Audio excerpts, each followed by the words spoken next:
안녕하십니까. 바로 보는 TV 옹부줌의 성유미입니다.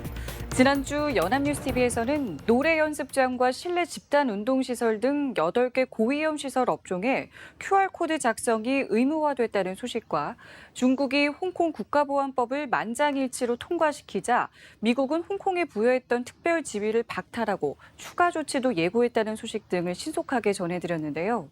오늘 연합뉴스TV를 말한다 시간에서는 뉴스 특보를 중심으로 이정훈 시청자 평가원이 모니터한 내용을 전해드리겠습니다.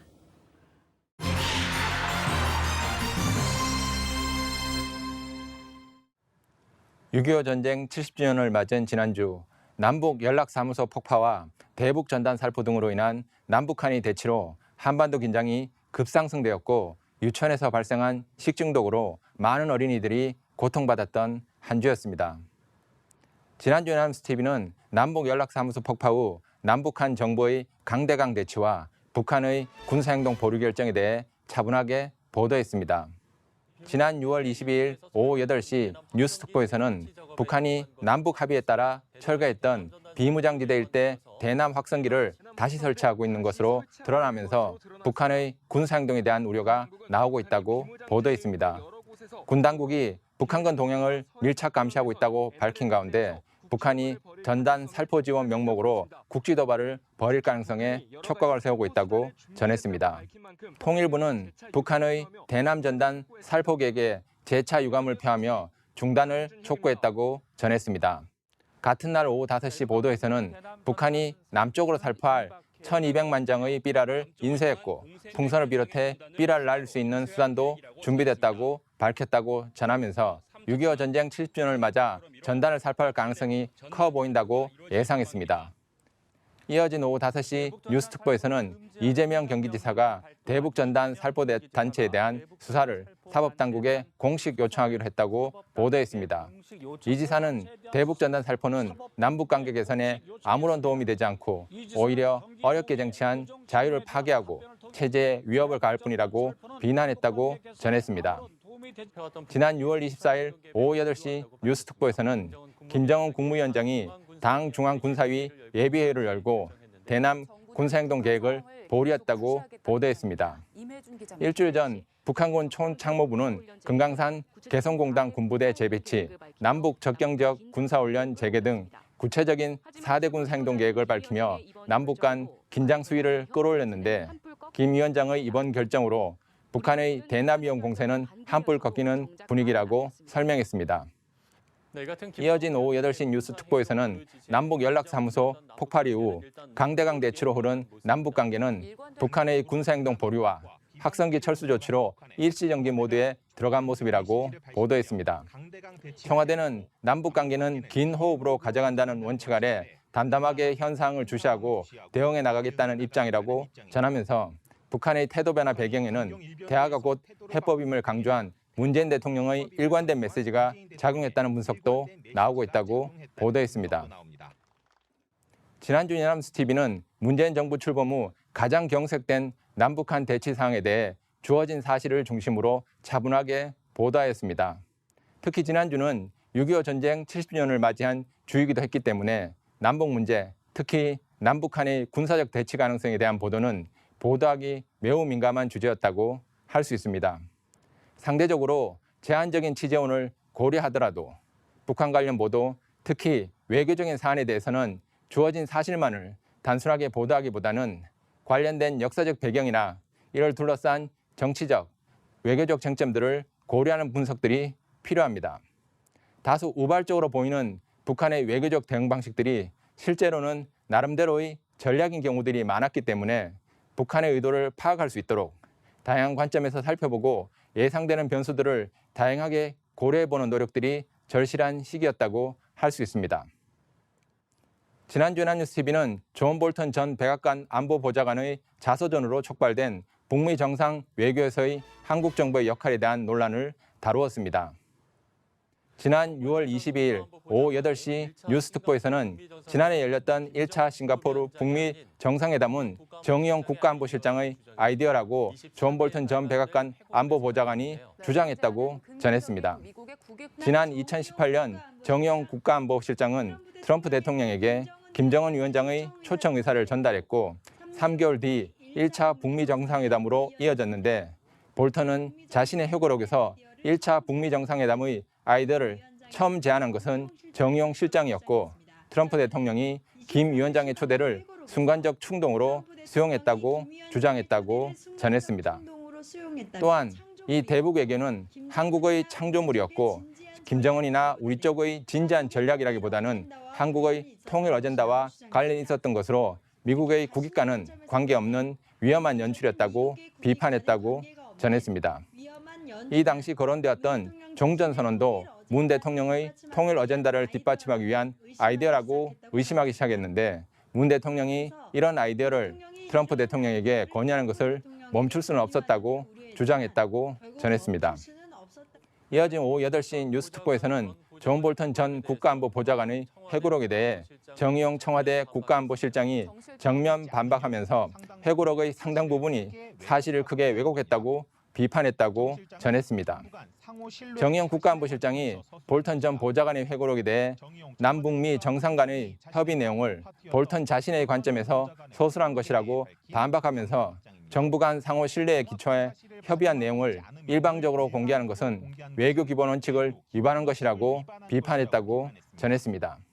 또한 정의용 실장은 미국을 향해 적절한 재벌 방지 조치를 촉구하면서 일종의 허위 사실을 펴낸 만큼 비밀 준수 의무 위반 여부 등을 폭넓게 판단해 적용해야 한다고 지적했다고 전했습니다. 지난 6월 24일 오후 2시 뉴스특보에서는 존 볼턴 전 백악관 국가안보보좌관의 회고록이 발간 전부터 미국 아마존 베스트셀러 1위를 유지하는 것은 물론 독일과 영국, 일본 아마존을 비롯해 국내 인터넷 서점의 외국 서적 부분에서도 최상위권을 기록하고 있다고 전했습니다. 트럼프 진영과 볼턴 전 보좌관 간의 공방 수위도 높아지고 있는데 폼페이오 국무장관은 볼턴 전 보좌관을 배신자로 규정하고 에드워드 스노든과 비교하기도 했다고 전했습니다. 세라 워커빌 샌더스 전 백악관 대변인은 오는 9월 볼턴 전 보좌관에 대한 비난을 담은 회고록까지 출간할 계획인데 샌더스 전 대변인은 볼턴이 권력에 취해 있었다는 등 볼턴 전 보좌관을 맹비난했다고 전했습니다.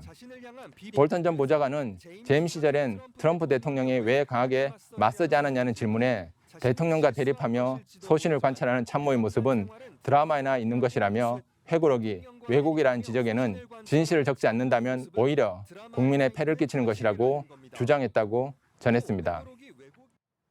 지난주 연합뉴스TV는 북미 정상회담에 관련된 내용을 중심으로 볼턴 전 국가안보보좌관의 자서전 내용을 소개하고 이에 대한 반발이나 비판을 주로 보도했습니다.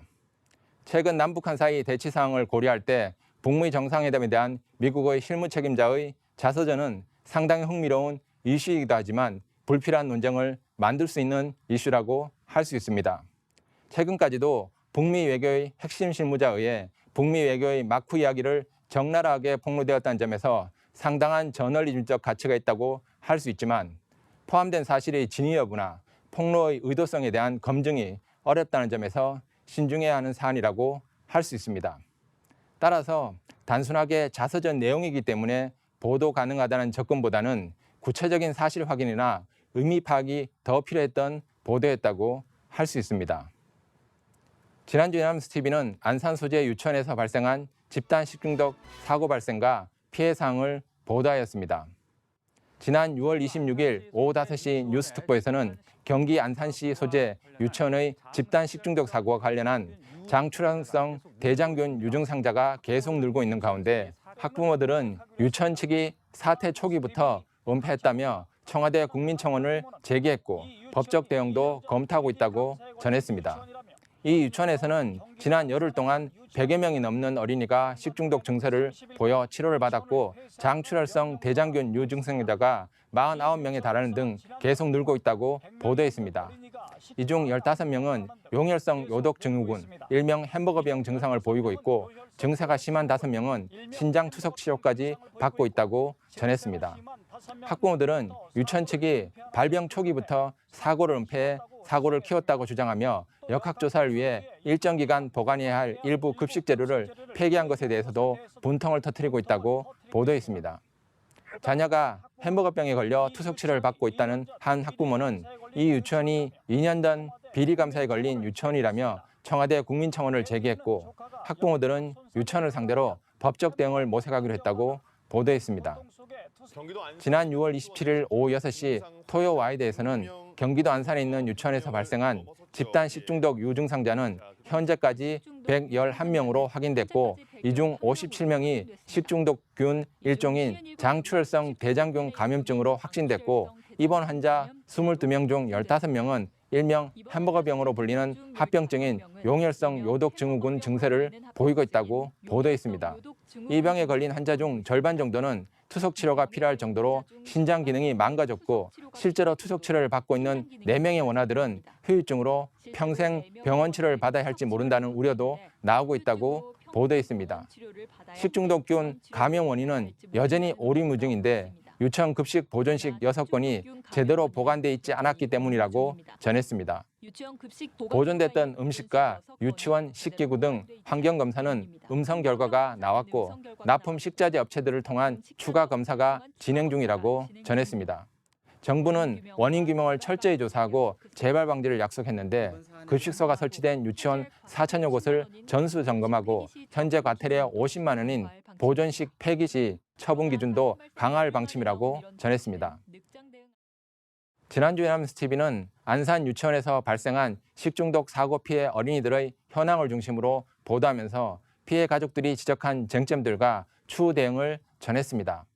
코로나19 사태로 인해 공중보건에 대한 국민적 관심이 높은 상황에서 발생한 집단 식중독에 대한 보도인 것에 비해 단순 사건 보도 정도로 보도된 점은 아쉬운 점이라고 할 수 있습니다. 발생한 환자의 수나 증상 정도에 비해 해당 지역의 보건소 혹은 감독기관의 사후 대처 방법이나 사전 관리 방식에 대한 점검이나 지적이 없었다는 점은 매우 아쉬운 부분이라고 할 수 있습니다. 특히 피해 아동들의 부모들이 지적한 부분에 대한 확인이나 관련 전문가들의 설명 등이 포함되었다면 사건의 이해가 보다 심층적으로 이루어질 수 있었고 따라서 이번 사건과 더불어 앞으로 일어날 유사한 사건의 재발 방지를 위한 보다 의미 있는 의견들이 제시될 수 있었을 것입니다.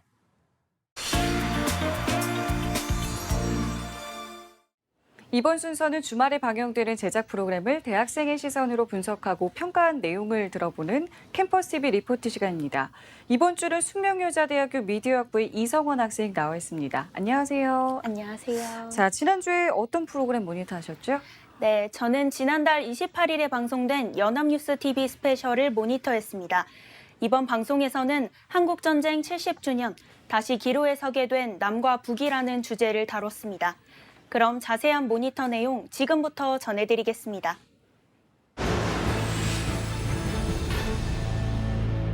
탈북민단체 방송은 자유북한운동연합이 대북전단 50만 장을 살포했다는 말로 시작합니다.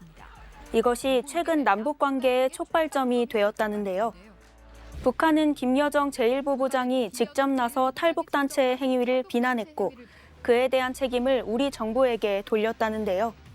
실제 북한에서 방송된 김여정 제1부부장 담화 영상을 보니 해당 내용이 더욱 와닿았습니다. 이관세 극동문제연구소 소장은 과거 북한이 전단 문제를 가지고 이야기할 때 노동신문 1면에서 3면에 게재된 것은 없었다며 북한 측이 인민들과 연계돼서 공론화를 하며 진행이 되고 있는 것이라고 덧붙였습니다. 이어서 일명 삐라라고 불리는 전단 살포가 6.25 때부터 시작되었다고 하는데요. 유엔군은 약 25억 장의 전단을 살포하며 북한군의 투항을 유도했고 북한군은 유엔군의 향수를 자극하는 내용을 담아 심리전을 펼쳤다고 합니다. 1980년대까지는 북에서 남으로 보내는 전단이 더욱 많았으며 월북을 유도하는 사회주의 선전 내용이 주로 담겼다고 하는데요. 대북 전단에는 북한의 독재 세습에 대한 폭로가 주된 내용이었다고 합니다. 또 귀순한 군인 사진을 넣어 한국의 생활 수준을 전하는가 하면 여배우 사진을 넣어 북한 군인의 눈길을 끄는 전략을 펼치기도 했다고 합니다. 2000년 첫 남북 정상회담을 기점으로 상호 비방 중단에 합의했으나 남과 북의 전단 살포는 비공식적으로 이어졌다고 하는데요. 불과 몇 년 전까지만 해도 접경 지역에서 전단을 쉽게 찾아볼 수 있었다는 내용을 통해 전단 살포가 오랫동안 이어진 문제였다는 걸 알 수 있었습니다. 그리고 2018년 남과 북은 전단 살포 중단에 다시 확약했다고 하는데요. 김용현 교수의 인터뷰를 통해 현재는 양쪽 모두 당국 차원에서 뿌리고 있지 않고 일부 단체들에서 뿌렸다는 것을 알 수 있었습니다. 전단의 실체를 알기 위해 20년 가까이 이 일을 해온 이민복 단장을 만났는데요. 이민복 씨를 직접 만나봤습니다. 이민복 단장의 인터뷰를 통해 전단의 종류도 알 수 있었습니다. 이거는 디지털 비례라고 그래요. 본인 역시 전단의 내용을 보고 탈북을 결심했다는 이야기를 듣고 나니 전단 살포로 공격이 이루어지는 이유를 알 수 있었습니다. 여기 또 또한 단체에서 날리는 대북 전단은 풍향이 맞지 않아 실제로 북한에 도달하기는 어렵다고 합니다. 경기도는 결국 연천, 포천 등 위험구역을 설정하고 이민복 씨에게 대북 전단 살포에 사용되는 고압가스 설비 사용금지 명령을 내렸다고 합니다. 고압가스 설비 사용을 이어 북한의 속사정과 속내에 대한 이야기가 이어졌습니다. 북한 주민들이 마스크를 쓰고 다니는 모습을 통해 북한도 예외 없는 코로나19 상황을 실감할 수 있었습니다. 코로나19로 인한 내부의 경제적 어려움을 외부로 돌리는 것은 물론 기습적이고 거친 대남 행동으로 공동 연락사무소가 처참하게 무너져 내렸습니다. 찾고 있다는 겁니다. 북한의 이런 태도는 지난 4월 남한의 총선에서 집권 여당이 압승을 한 것과도 무관하지 않다는 걸 알 수 있었는데요. 분석이 나옵니다. 힘 있는 여당을 상대로 자신들이 얻을 수 있는 것을 얻겠다는 계산이 깔려 있다는 분석이 이어졌습니다. 이어 남과 북, 미국의 이야기가 나옵니다. 작년 2월 북한으로선 큰 기대를 걸었던 하노이 북미 정상회담이 끝내 결렬된 이후 교착 상태에 빠진 북미 관계로 남한을 압박해 국면 전환을 노리려고 했던 분석이라는데요. 70년이 지난 지금도 어제 일처럼 생생하다는 6.25 참전용사이자 공군 참모총장이었던 김두만 씨의 이야기를 들으니 전쟁의 참상이 얼마나 끔찍했는지 더욱 실감할 수 있었습니다. 이런 한국 전쟁이 다시는 되풀이되면 안 되겠다고 생각했습니다. 색깔이 말이야. 빨개. 70년의 한국 전쟁을 끝내고 인내심을 갖고 현 상황을 반전시킬 수 있는 새로운 돌파구가 필요하고 남북 간의 지속적인 대화 노력을 해나가며 남북미 3국 정상들이 엮이고 얽혀 서로 이익인 길로 갈 수밖에 없다는 말로 방송은 마무리됩니다. 저는 그렇게 봅니다. 네, 모니터 내용 함께 잘 봤습니다. 이성원 학생은 이번 연합뉴스TV 스페셜에서 어떤 부분이 가장 인상 깊었었나요? 네, 저는 김두만 씨가 하늘에서 내려다본 낙동강이 핏물이었다는 부분이 잊혀지지가 않는데요. 전쟁이 남긴 공포와 비극을 실감할 수 있었고 모두가 다치고 아픈 것이 전쟁이기 때문에 지금 이 팽팽한 남북 관계가 하루빨리 완화되면 좋겠다고 생각했습니다. 네, 알겠습니다. 지금까지 숙명여자대학교 미디어학부의 이성원 학생이었습니다. 오늘 감사합니다. 고맙습니다.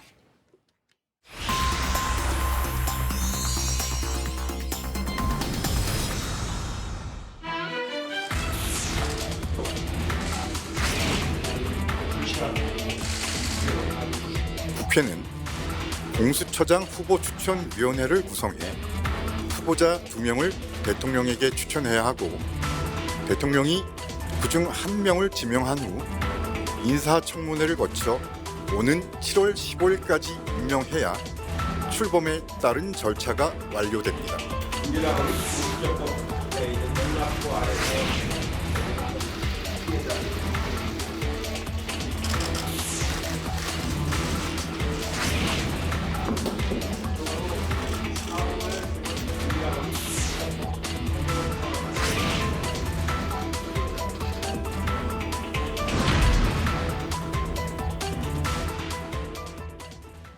고위공직자 범죄를 독립적으로 수사하는 고위공직자범죄수사처, 이른바 공수처 설치법 시행일이 10여일 앞으로 다가왔습니다. 출범을 서두르는 여권과 공수처 출범을 저지하려는 야권 사이에 긴장이 고조되고 있는데요. 오늘 TV와 비평 시간에서는 이 공수처법 시행을 둘러싼 정치권의 갈등에 대해서 우리 언론에서는 어떻게 보도하고 있는지 자세히 알아보겠습니다. 동아방송기술대 방송보도제작과의 정은희 교수 나오셨습니다. 안녕하세요. 안녕하십니까. 자, 먼저 이 공수처 출범 요건과 현재 진행 상황을 좀 정리를 해주시고요. 네. 언론에서는 이에 대해서 어떻게 보도하고 있는지까지 알아볼까요? 네. 잘 아시다시피 문재인 대통령의 대선 1호 공약이었죠. 고위공직자 범죄수사처가 출범을 앞두고 난항을 겪고 있습니다. 공수처장 후보 추천위원회가 꾸려지지 않은 데다가 또 공수처장 인사청문회법 그리고 국회 개정안 등 후속 법안도 국회에 계류하는 등 출범을 위한 과제들이 산적해 있습니다. 더구나 이 미통당은 공수처장 후보 추천을 거부하는 방안을 검토하고 이에 맞서서 문재인 대통령은 공수처장 후보자 추천을 국회에 강력하게 요구하는 등 여야의 대립이 깊어지고 있는 모양새입니다. 파이낸셜의 보도에 따르면 이 현재 공수처장 후보 추천위원회는 이번 달 출범을 앞둔 가운데 여전히 꾸려지지 않고 있고 국회에 설치되는 추천위는 추미애 법무부 장관, 또 조재현 법원 행정처장, 그리고 이찬희 대한변호사협회 회장, 여당 추천 인사 2명, 여당이 아닌 원내 교섭단체 추천 인사 2명으로 구성이 됩니다. 추천위원 7명이 각자 후보를 추천을 하고 이 추천위원 중에서 6명 이상이 찬성을 하는 최종 후보 2명을 대통령에게 추천을 하게 됩니다. 이 대통령이 이 중 1명을 공수처장으로 임명을 해서 국회 인사청문회를 거친 뒤 임명하게 되는 것입니다. 문제는 추천위가 꾸려지지 않으면 공수처장 인선 작업도 멈추게 된다는 점입니다. 게다가 추천위가 가동되더라도 공수처장 임명이 쉽지 않을 전망입니다. 7명의 위원 중 6명이 찬성을 해야 이 공수처장 후보가 될 수 있는데 야당이 거부권을 행사를 하면 후보를 선출할 수 없기 때문입니다. 현재 미통당은 당내에서 공수처장 후보 추천 거부 방안을 검토 중입니다. 이러한 상황을 대부분의 언론에서는 연일 보도하고 있습니다. 또 한겨레, 동아일보 등 주요 언론은 청와대 입장도 보도를 하고 있습니다.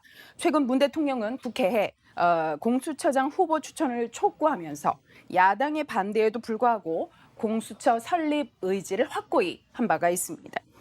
강민석 청와대 대변인은 공수처법의 시행일이 7월 15일로 명기된 만큼 법이 정한 절차를 국회가 지켜달라는 게 청와대의 입장이다라고 밝혔는데요.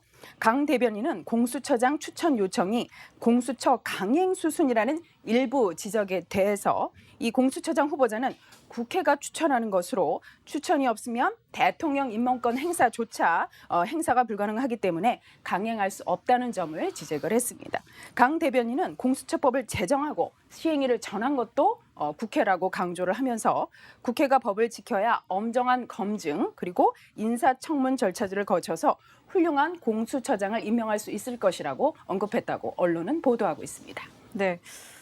지금까지 상황을 들어봤는데요. 현재로서는 제때 공수처가 출범하기는 어려울 것이다라는 전망이 지배적인 상황입니다. 맞습니다. 일단 여야 정치권의 입장과 또 출범 전망에 대해서 언론에서는 또 어떻게 보도하고 있었습니까? 네. 정부 여당에서는 이 공수처 출범 준비에 고삐를 당기고 있지만 야당에서는 여당이 야당 비토권 무력화를 시도하고 있다며 강하게 반발을 하고 있죠. 특히 거대 여당에 맞서는 무기가 여론전 외에는 이 공수처장 비토권밖에 없는 미래통합당 입장에서는 사실상 공수처 공방이 주요 시험대가 될 것이라는 것이 언론의 전망입니다. 동아중앙아시아경제, 헤럴드경제 등이 이런 상황을 자세히 보도를 하고 있고요. 국회 원구성을 단독으로 마무리한 민주당이 추경안을 이번 주 안에 다 처리를 하고 공수처 출범까지 속도를 내겠다는 방침이라서 이 공수처 출범이 전국의 또 다른 뇌강로로 부상할 전망입니다. 현재 민주당은 백혜련 의원이 공수처 소관 상임위를 법사위로 정하고 인사청문회 대상에 공수처장을 넘는 국회법 그리고 또 인사청문회법 개정안을 발의한 상태입니다. 야당이 공수처장 후보 추천위원을 지정하지 않을 경우를 대비를 해서 국회의장이 교섭단체의 위원 추천을 요청할 수 있다라는 공수처장 후보 추천이 운영 규칙도 발의를 한 상태입니다.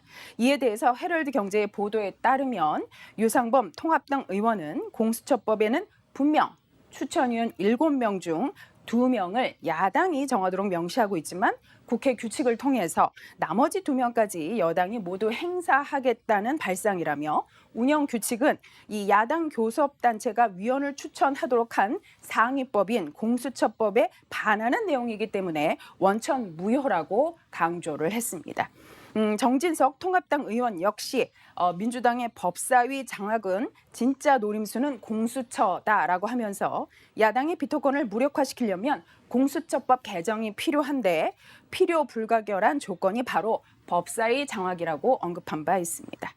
통합당은 공수처장 비토권이 사실상 유일하게 거대 여당에 맞설 수 있는 카드인 만큼 원 구성 이후 공수처 관련 여야 충돌이 한층 격렬해질 것으로 내다봤다고 언론에서는 보도하고 있습니다. 네, 그런가 하면 공수처에 대한 논란과 우려가 여전한 상황입니다. 일단은 이 공수처를 둘러싼 여러 가지 쟁점도 있겠고요. 또 공수처 성공 조건에 대한 법조계 안팎의 의견도 있을 텐데요. 보수 진보 언론에서는 어떻게 좀 다루고 있었습니까? 네, 이 고위공직자 범죄수사처 준비단은 지난달 25일 서울 대한상공회의소 국제회의장에서 선진 수사기구로 출범하기 위한 공수처 설립 방향을 주제로 대국민 공청회를 개최했었습니다. 한겨레, 아시아경제, 또 법률신문 등은 이에 대해서 보도를 했는데요. 내용에 따르면 이날 공청회에서 전문가들은 고위공직자 부패 척결과 검찰 개혁이라는 국민적 기대 속에서 이 공수처라는 전례 없는 권력기관이 출범을 하면서 형사사법 시스템 패러다임에 있어 변화가 예상되는 만큼 공수처에 대한 민주적 통제 시스템을 강화해야 한다라고 입을 모았습니다. 한상훈 연세대 로스쿨 교수는 이날 공수처를 수사부와 공소부로 분리해서 견제와 균형의 원리를 내재화해야 한다고 주장을 했고요. 김영중 한국형사정책연구원 부연구위원은 공수처는 독립기관의 특정 대상자와 범죄 유형에 대한 수사권과 기소권을 처음으로 부여하는 방식으로 수사권과 기소권 행사를 통해 부패 방지 목적을 달성하면서 인권 보호도 병행하는 것이 개혁의 위주라고 강조를 했습니다. 이러한 공수처를 둘러싸고 주요 언론들은 매일 보도를 하고 있는데요. 중앙일보는 상임위 싹쓸이한 민주당 추경 다음은 윤석열 잡을 공수법 처리라는 제목의 기사를 보도를 했고 동아일보는 공수처 출범 속전속결 힘으로 밀어붙일 사안 아니다라고 보도를 하고 있습니다. 경향신문은 공수처 내 수사, 기소, 분리, 외부 감시 장치 필요라고 보도를 했고 한겨레는 여야 공수처 2차 전운 기한 내 출범 맞서 필사저지 태세라는 보도를 했습니다. 여야의 힘겨루기에 대한 보도 내용이 많습니다. 하지만 이 성공적인 공수처가 되기 위한 중요 쟁점이 무엇인지 이러한 자세한 보도들이 필요해 보입니다. 네. 20여 년간 도입 여부를 놓고 참 치열한 논란을 거친 끝에 마침내 이제 출범을 앞둔 공수처인데요. 지금 교수님께서 말씀하신 것처럼 성공적인 공수처가 되기 위해서 우리 언론은 어떤 역할을 또 해야 하는 걸까요? 네, 정말 말도 많고 탈도 많은 논의가 이어지고 있는 것이 바로 이 공수처 문제가 아닐 수 없습니다. 더불어민주당 김영진 원내수석 부대표는 이 공수처가 이번 달 그러니까 7월 15일 예정으로 출범하기 어려운 상황이다라고 이미 밝혔죠. MBC 라디오와의 인터뷰에서 물리적으로 현재는 어려운 상황이다라고 언급을 했습니다. 야당이 공수처 출범을 막기 위해서 공수처장 후보자 추천위원회를 선정하지 않을 경우 공수처법 개정 가능성에 대해서 묻는 질문에는 민주당은 공수처법 개정 계획이 전혀 없다고 또 선을 긋기도 했습니다. 또한 이 박상기 전 법무부 장관은 MBC 라디오와의 인터뷰를 통해서 이 통합당의 반발에 대해 그래도 국회를 통과한 법이라며 국회를 통과한 법에 대한 존중은 있어야 한다고 강조를 했습니다. 또한 이 박 전 장관은 공수처법 제정 당시와 현재 국회 상황이 달라졌다는 점을 언급을 했는데요. 사실 공수처법을 만들 당시에는 야당의 원내 교섭단체가 2개라는 사실을 상정하고 만든 것이라면서 결국 인사에 있어서 통합당에 비토권을 준 것이나 마찬가지라면서 이 문제를 국회에서 해결해야 된다고 강조를 했습니다. 결과적으로 공수처법에 대한 존중이 필요한 상황입니다. 또한 앞서 전문가들은 이야기했죠. 강한 권한을 가진 공수처이기 때문에 이를 민주적으로 통제 감시할 장치가 필요해 보입니다. 전문가들은 이 공수처 내에 수사와 기소의 분리, 별건 수사 방지, 또 외부 인사의 감시, 수편적 협의체 구성 등 권한 남용을 막을 수 있는 여러 가지 방안을 제안을 했는데요. 공수처가 제 역할을 하는지 감시하는 것은 바로 언론의 몫이 아닐까 싶습니다. 언론은 공수처가 제 역할을 하는지 끊임없이 견제, 감시해야 합니다.